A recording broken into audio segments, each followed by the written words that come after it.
Amados hermanos, que el Señor les bendiga. Una vez más nos encontramos para continuar estudiando este precioso libro, Mentiras que los hombres creen y la verdad que los hace libres, de Robert Wolcott. Continuamos en el capítulo número 4, correspondiente a las mentiras que los hombres creen respecto al pecado. Estamos en la mentira número 12 en esta serie, que sería la tercera mentira o la segunda mentira de este capítulo. Es importante, amados hermanos, que nosotros comprendamos algo importante respecto al pecado y la ley de Dios respecto a nuestros actos, y es cómo actúa nuestra conciencia. Nuestra conciencia es el instrumento o el interruptor que el Señor ha colocado en el corazón de todos los hombres, toda la humanidad, como un pequeño juez que nos dice simplemente bueno o malo, algo que nosotros hacemos. La conciencia nos dice eso está bien, eso está mal. Y nosotros obedecemos o no, la conciencia juzga nuestros actos. Ahora, hay un problema. Los seres humanos, en nuestra naturaleza pecaminosa, estamos inclinados al pecado, queremos pecar, y la conciencia no nos lo permite o no nos deja hacerlo con libertad o sentirnos satisfechos. Entonces viene la carga de conciencia. Como nosotros, o la culpa, eso no es una imposición social, venimos así de fábrica. Ahora, ¿cómo nosotros podemos tapar esa carga de conciencia, endurecer nuestra conciencia, callar nuestra culpa?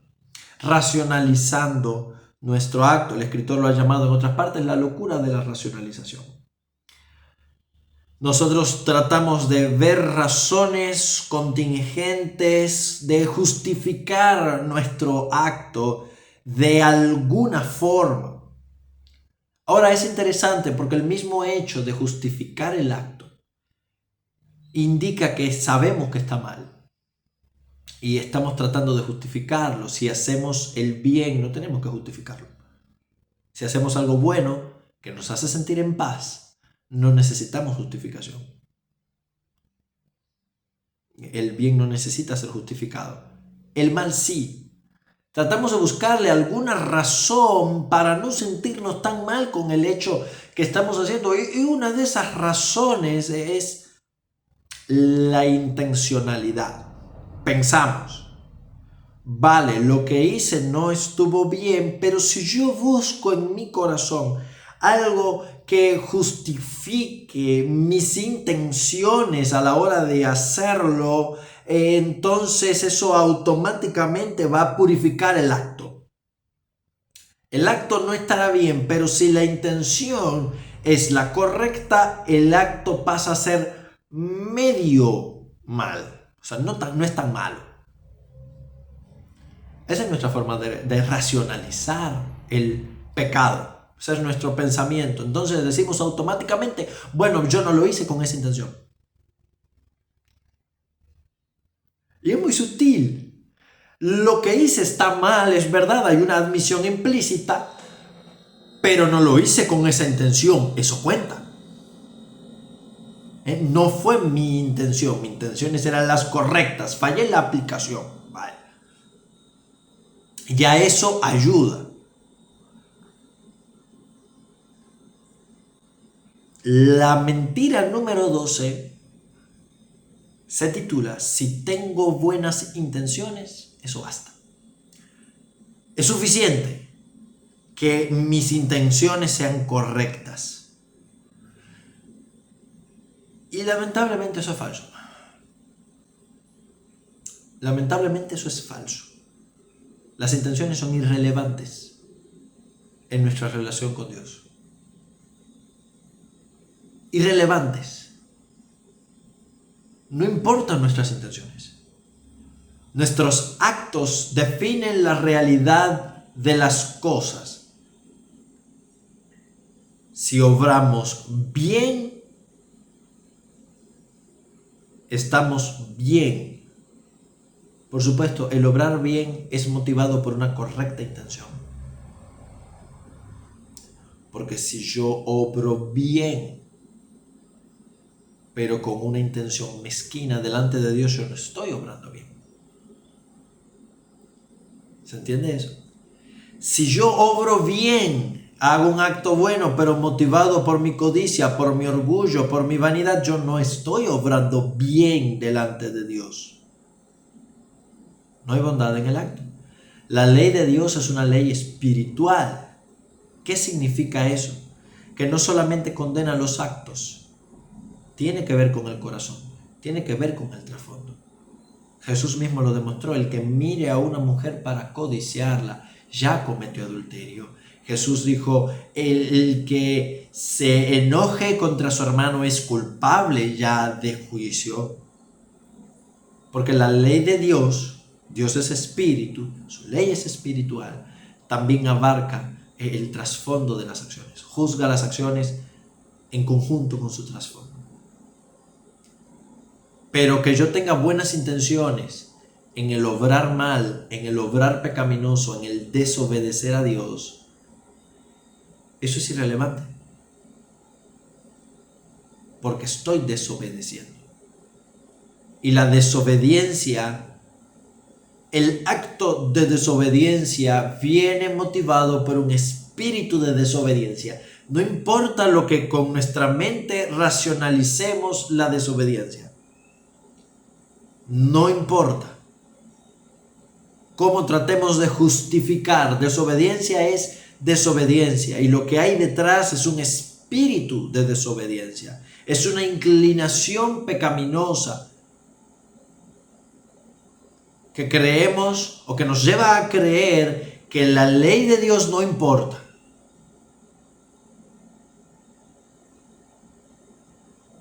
Mientras mis intenciones sean las correctas, el problema es que mis actos definen mis intenciones. Si mi acto no es correcto, mis intenciones fueron desobedecer a Dios. Simple. Simple. El escritor comienza, para explicar más esto, ¿sí? Es complejo de entender. El escritor comienza hablando de su hija.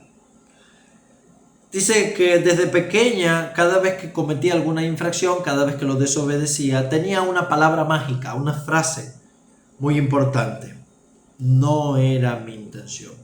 Y los niños suelen decir así, y de adultos seguimos manteniendo ese mismo espíritu.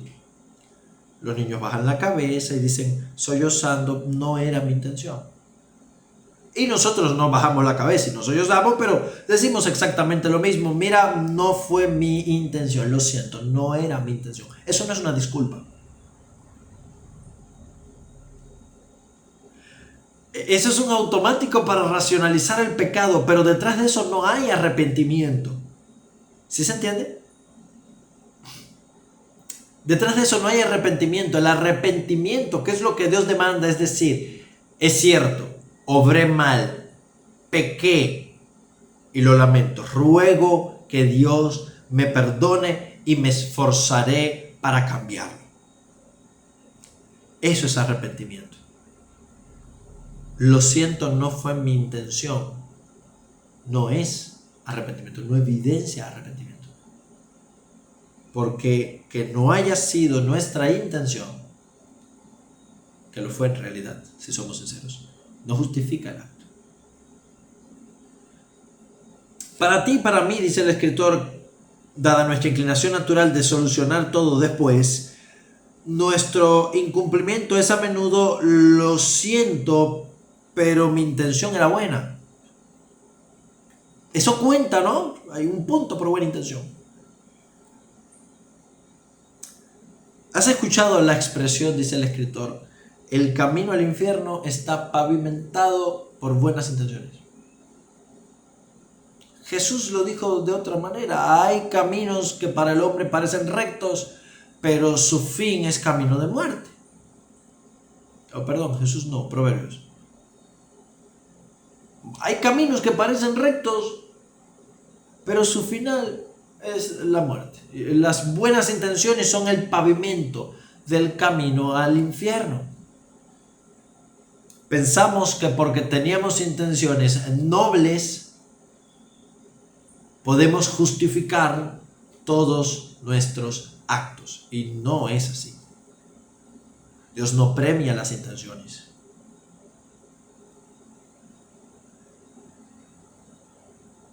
Esto es tan popular porque mis intenciones eran buenas. Es nuestra racionalización usada más a menudo para nuestros pecados. Es nuestra forma de racionalizar el pecado. No podemos justificar el acto en sí mismo. Entonces hablo de mis intenciones. Bueno, yo no quise hacer eso. Pero lo hiciste. Si lo hiciste porque querías. Eso añade el pecado de la mentira. En ocasiones nos volvemos aún más audaces con la tonta expresión, palabras del escritor, Dios conoce mi corazón. Esa sí la he escuchado mucho. Está bien, he hecho mal. Aunque nunca lo admiten con la boca, ¿no? Pero Dios conoce mi corazón. No. Dios conoce mi corazón. Sí. Ese es el problema. Ese es el gran problema. Que Dios conoce nuestro corazón. Y de lo que abunda en el corazón, eso es lo que sale por nuestra boca. No lo que falta. No lo que sobra. Nosotros mostramos aquello que sobra en nuestro interior. Que al hombre se le conocen, al árbol se le conocen por sus frutos, y al hombre se le conocen por sus hechos y sus palabras. Dios conoce el corazón, que es peor. Sigue diciendo el escritor, por supuesto que es así, incluso mejor que nosotros mismos. Y conoce todo lo malo que nuestro corazón contiene. Esa frase no solamente es antibíblica en el sentido de que no obedece al texto, es también pecaminosa en sí mismo. Porque presupone que mi corazón es bueno. Cuando dice la escritura que es engañoso y perverso. Cuando dice la escritura que el que escucha su corazón es un necio. Cuando dice la escritura que el pensamiento de mi corazón es solamente hacer el mal. Dios conoce mi corazón, no es una buena noticia. Es una muy mala noticia que Él conoce mi corazón. Esa es la noticia más terrible. Porque no me puedo ocultar a Él. Lamentablemente, esto no es menos, sino más peligroso, porque Él conoce nuestro corazón. Si nuestros actos son malos, si desobedecemos a Dios con nuestros actos, es porque nuestro corazón es inclinado a la desobediencia. Está peor. Está peor.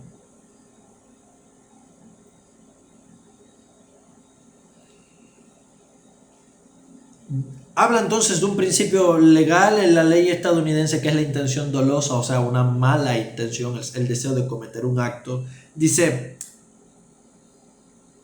si le disparo a alguien y puedo demostrar que en ese momento yo creía que esa persona era un asesino con siniestras intenciones inmediatas y amenazantes, ya no soy culpable porque lo hice en defensa propia. En todo caso se puede argumentar. Lo cual significa que mientras yo pueda convencerme de que mi intención es realmente buena cuando peco, no tengo necesidad de temer consecuencias de parte de Dios.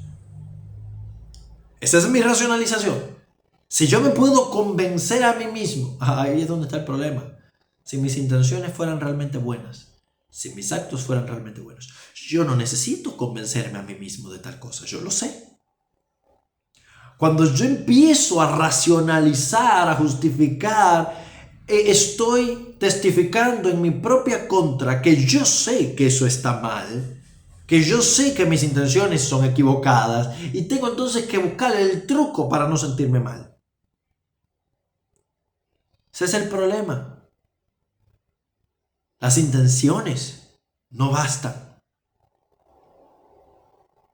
delante de Dios. Dios conoce los pensamientos y las intenciones del corazón y sabe nuestros actos. El juicio va a ser por obras. La medida en que hayamos obedecido o no la ley de Dios, porque son las intenciones los que motivan mis obras. Si yo peco, mi intención era pecar. Si yo violo los mandamientos de Dios, si yo transgredo la ley de Dios, eso lo único que dice de mis intenciones era que mis intenciones son transgredir la ley de Dios y pecar. No que mis intenciones eran buenas y por ende, pero pequé. No. Si mis intenciones son buenas, lo que me va a motivar es obedecer a la ley de Dios. Es obedecer a Dios, porque la ley es buena, agradable y perfecta. Si mis intenciones son buenas, yo no voy a violar los mandamientos de Dios. Es mentira. Mis buenas intenciones bastan. Si fueran realmente buenas, no pecaría. No tendría que justificarlos.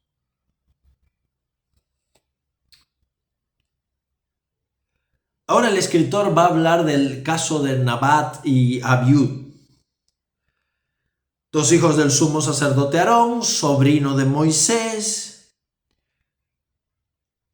que tuvieron la encomienda del sacerdocio de presentar fuego. Sin embargo, en el descuido, en la desobediencia, transgredieron la ley de Dios e sin importar cuáles hayan sido sus intenciones, racionalmente hablando, Dios los consumió en el acto. Dice Levíticos 10, 1 y 2, Nabat y Abiud, hijos de Aarón, tomaron cada uno su incensario, pusieron en ellos fuego. No dice de dónde lo sacaron, pero no fue un fuego aceptable a Dios. Sobre el cual pusieron incienso y ofrecieron delante de Jehová fuego extraño, de donde Dios no había mandado, que Él nunca les mandó. No importan las intenciones, el pecado está que violaron algo o hicieron algo que Dios nunca había mandado. Y salió fuego de delante de Jehová y los quemó y murieron en el acto. Y podemos llenarnos de horror. ¿Cómo? Sin segundas oportunidades, sin gracia, sin misericordia. ¿Dónde está la bondad de Dios? Podemos preguntarnos. El problema es, o el detalle es que Dios es santo. Dios ejecutó menos personas en el Antiguo Testamento de lo que merecían. ¿Cuántos pecados no cometió Israel en el desierto? Y con todo Dios los perdonó. Los juzgó parcialmente en muchos casos, pero cargó con sus pecados, los introdujo en la tierra y cuando estaban allí continuaron pecando y Dios no los destruyó. Pero nos alarmamos por las pocas veces comparativamente que Dios hace manifestar su ira y su justicia frente a un pueblo que continuamente transgrede su ley. No nos sorprende su paciencia, no nos sorprende su misericordia. Asumimos como que Él tiene el deber de ser paciente con nosotros, de ser misericordioso con nosotros, cuando no es así. Dios es santo. Técnicamente su deber es haber condenado y destruido al pueblo y no haber dejado ni uno. Porque Él es justo y debía condenar al culpable. Tal como Nabat de Abiud, sin segundas oportunidades. ¿Por qué? Porque ellos sabían. Tenían el mandamiento. Dios les había dicho específicamente qué sacrificios ofrecer, que no, cómo presentar el fuego del altar, y ellos violaron en desobediencia y en rebeldía, voluntariamente, no importan sus intenciones, lo sabían y pecaron. Y Dios no perdonó. El versículo 3 dice, entonces dijo Moisés a Aarón, Esto es lo que habló Jehová, diciendo: en los que a mí se acercan me santificaré, y en presencia de todo el pueblo seré glorificado. En los que a Él se acercan. Hay una respuesta clara. Dios trata sus reglas conforme a quien Él es, santo, y su palabra no puede ser desobedecida. Más adelante, en el capítulo 16 de Crónicas, se ve el traslado del arca a Jerusalén. En el libro de Reyes también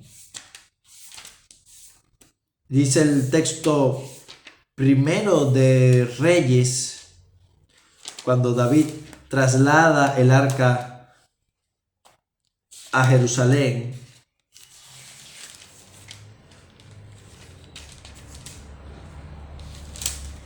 Perdón, primero de Reyes no. Segundo de Samuel.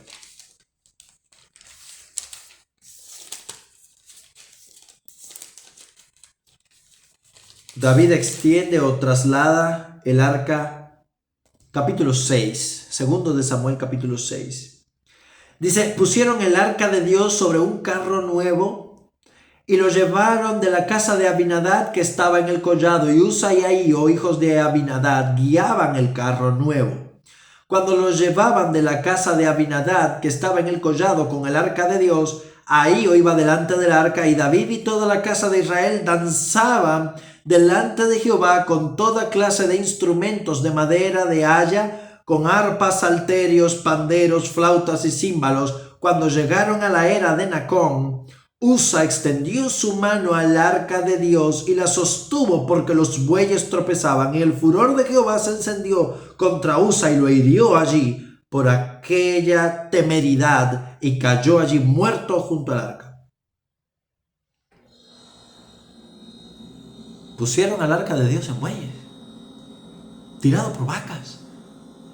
Y pensaban que estaban honrando a Dios, celebrando, cantando, con buenas intenciones del corazón. Querían trasladar el arca a Jerusalén, y Dios iba sumamente airado porque no fue lo que Él mandó. Los levitas debían llevar el arca sobre sus hombros, con las barras. No podían tocar el arca. Los bueyes tropezaron, y antes que el arca cayera en el lodo, Usa, con muy buena intención de sostener el arca de Dios, evitar que se ensuciara, la agarró.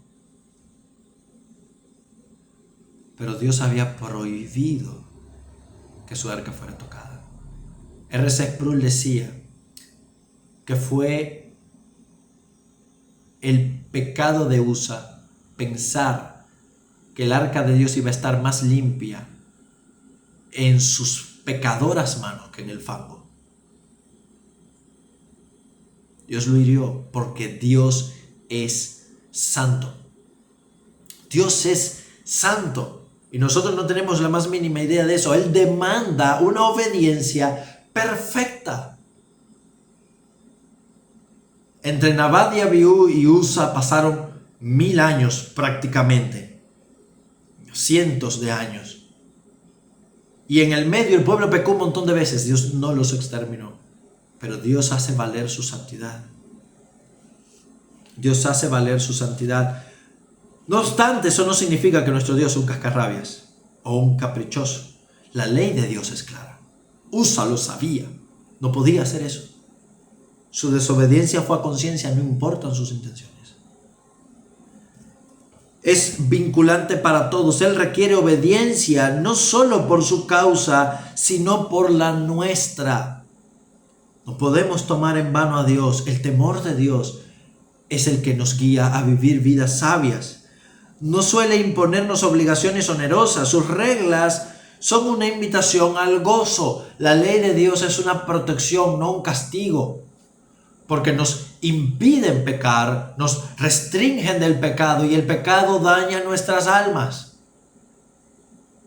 El pecado daña nuestras vidas, perjudican, interfiere en nuestra relación con Dios, y el Señor quiere nuestro bien sobre todas las cosas.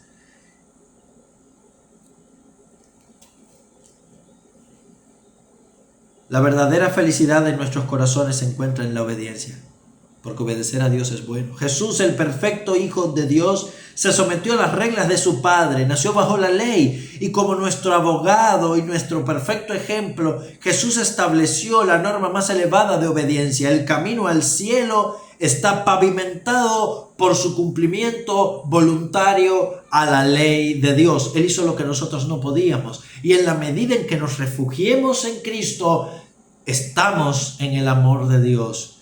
Y motivados por su amor vamos a obedecer a Dios. Su sufrimiento fue el lugar nuestro. Él murió nuestra muerte. Debido a nuestro fracaso en obedecer, el fuego de Dios eliminó a su Hijo para que no nos pasara como Nabal, Abiú o Usa, en lugar de eliminarnos a nosotros. La verdad es que Dios se preocupa por sus reglas. De no ser así, Cristo no habría muerto. Debemos hacer lo mismo por nuestro propio bien. Mis intenciones no bastan. Dios se preocupa por sus reglas. Dios demanda obediencia, y la obediencia motivada por las intenciones correctas. Por supuesto que sí. Pero Dios demanda obedecer a su palabra. Debemos hacer lo mismo, tener en alto la ley del Señor por nuestro propio bien. Pregunta para reflexionar. Al igual que las rayas en un campo de fútbol americano, las reglas en un juego de baloncesto, en un juego de vóley, un juego de pelota o de fútbol inglés, el normal, cualquiera. ¿Por qué es buena idea tener reglas en la vida? ¿Por qué son tan importantes las reglas de Dios? Pensemos. Si desobedecer las reglas del deporte nos descalifica, ¿qué puede implicar desobedecer las reglas de Dios? Que el Señor les bendiga.